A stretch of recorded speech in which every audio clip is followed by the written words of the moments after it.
This is Bill Winters. He is the Managing Director of Coinit Limited, a company that specializes in the creation of apps to trade cryptocurrency. The company board of directors want to raise capital from the public through the issue of shares. They are doing this to fund a new app they're developing called Cryptic Currency. They issued a prospectus that was over 50 pages long and said things like, they are a world leader in setting up safe and secure digital currency wallets. Cryptic currency was their best creation to date. They also included a report from the company auditor who confirmed that the income and profits forecasts are 100% accurate. And to top it off and make it more enticing, they enlisted Jerry Wiseman, a tech expert who made claims such as their apps have no glitches or faults. Bill, being overworked, forgets to sign this prospectus.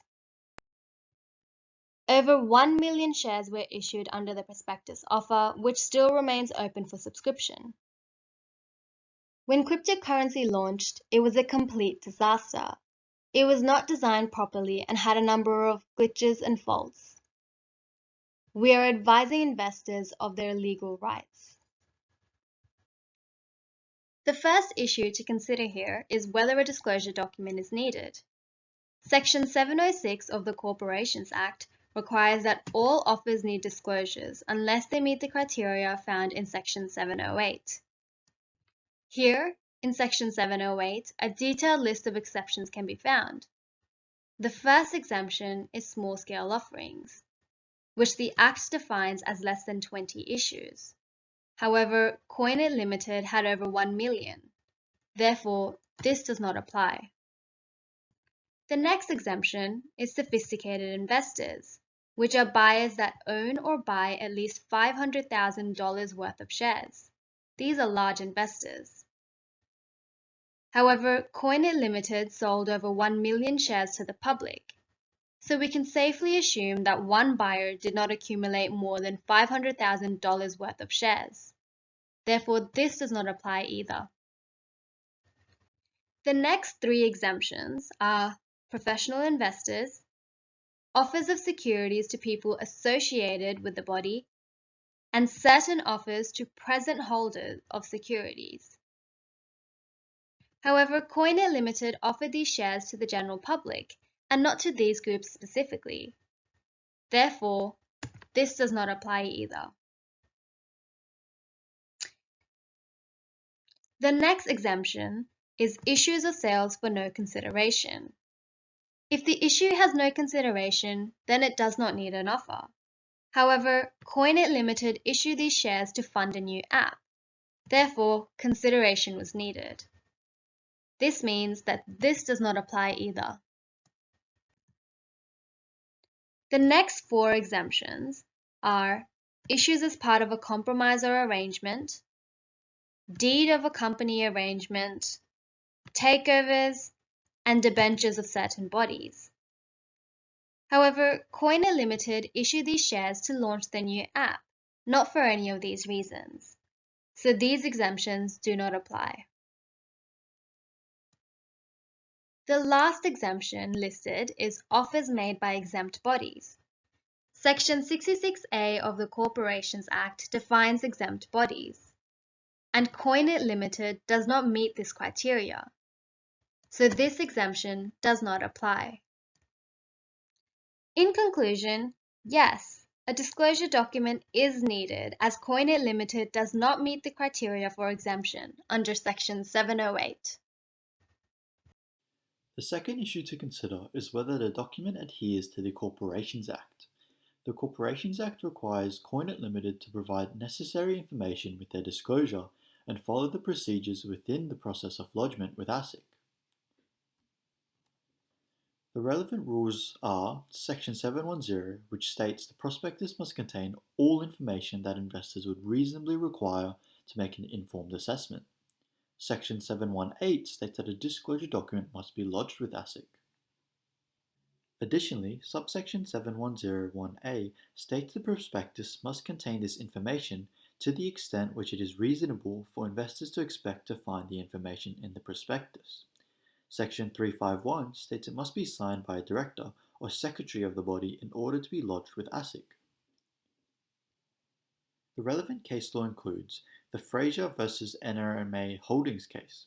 The full court reprimanded NRMA for refusing to inform members of potential disadvantages of the demutualization proposal, preventing them from making an informed decision.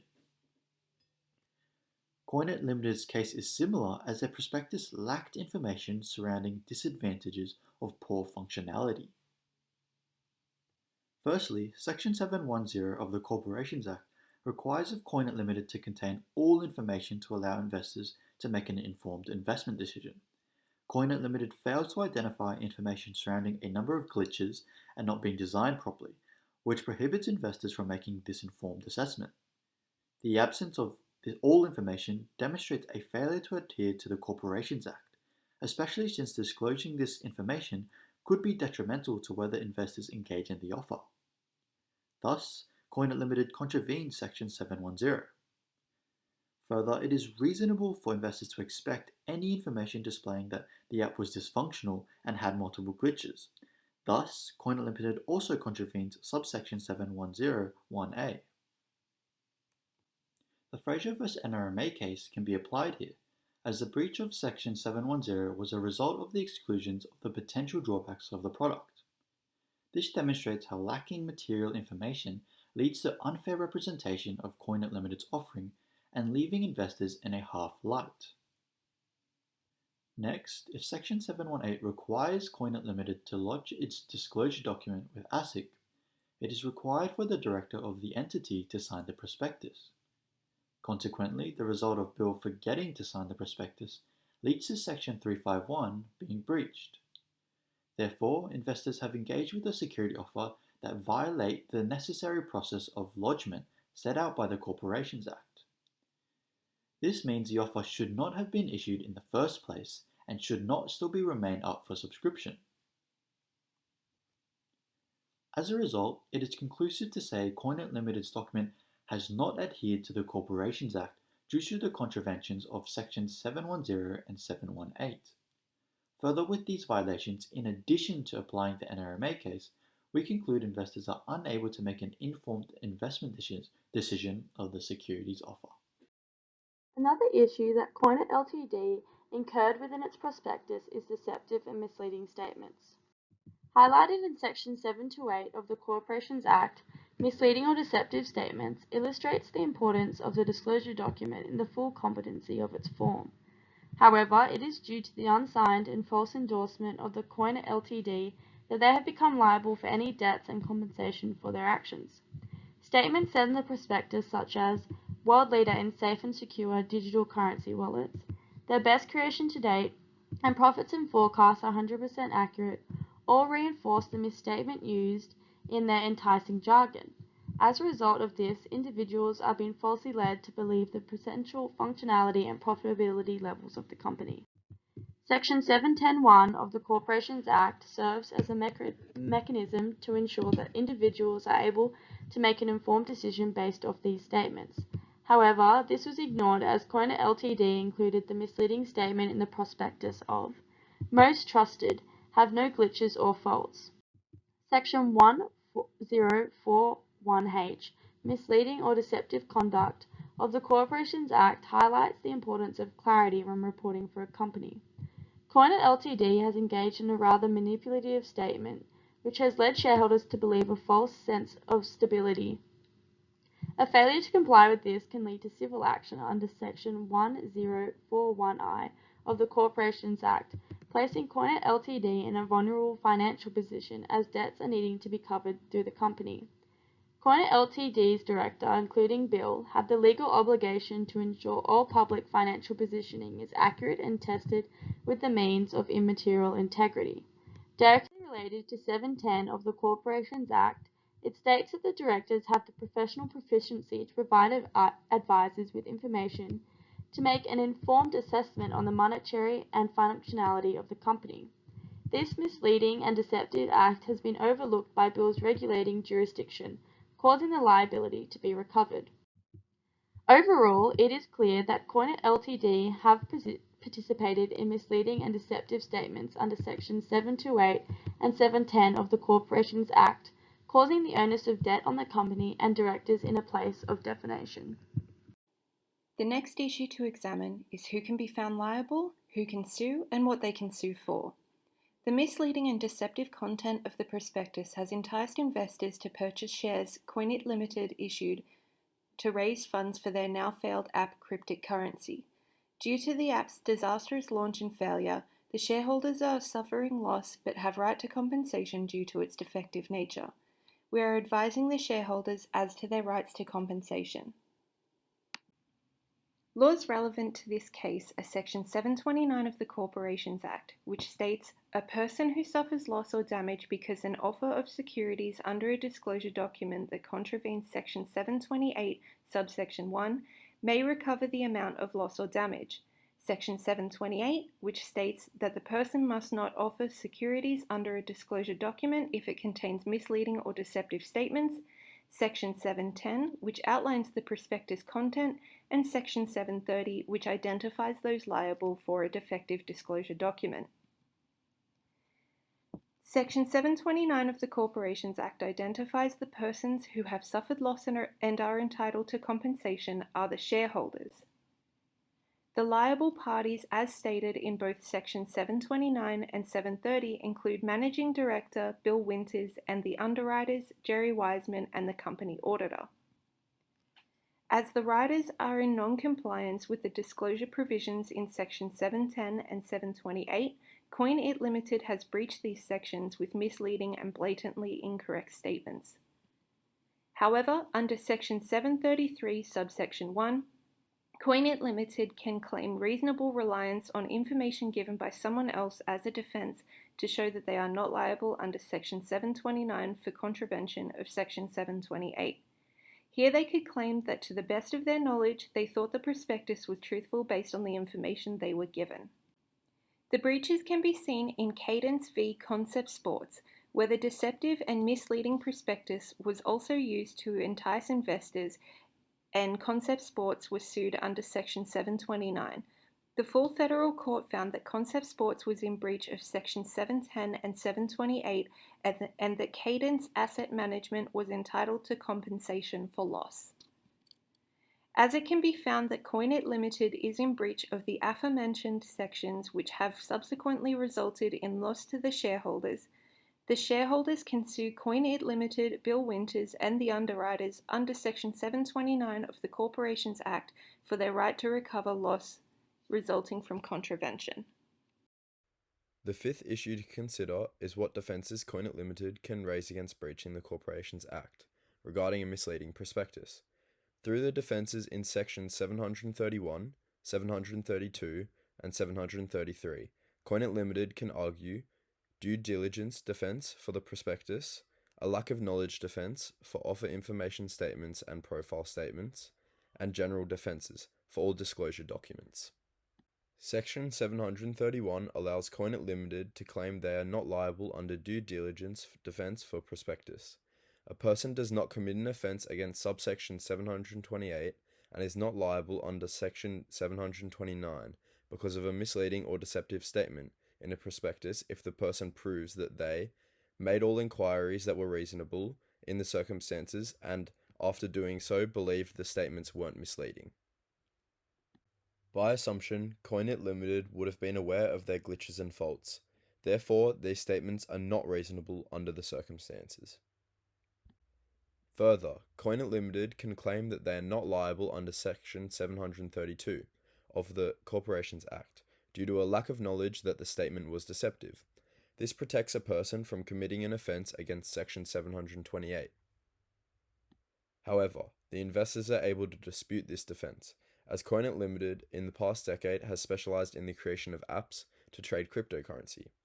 Thus, it is illogical for the company to claim that they were unaware of glitches and dysfunctional designing on account of the extensive experience the company has in the creation of this particular product. Under Section 733, Gunneet Limited can attempt to prove that they place reasonable reliance on information given to them by a person who is an individual other than an employee. CoinIt Limited could argue that Jerry Wiseman was an individual using a misleading statement, and therefore there is no offence against subsection 728. However, as Wiseman was enlisted or contracted by CoinIt Limited, this defence would not be upheld in the court of law. Overall, under sections 731, 732, and 733, CoinIt Limited can raise defences against the breaching of the Corporations Act. However, these defences are able to be disputed. Although claims can be made, they are not valid. Conclusion. To conclude, I will summarise the key points of our collaborative presentation, touching base on how the hierarchy method was used to solve the legal problem at hand, as well as how our research and teamwork led us to our ultimate conclusive decision in advising the investors as to their legal rights.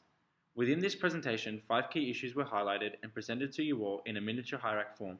These issues legally solve the problem of our case. The first issue was regarding whether or not a disclosure document was needed. Section 706 of the Corporations Act states that all offers need disclosures unless they meet the criteria found in Section 708.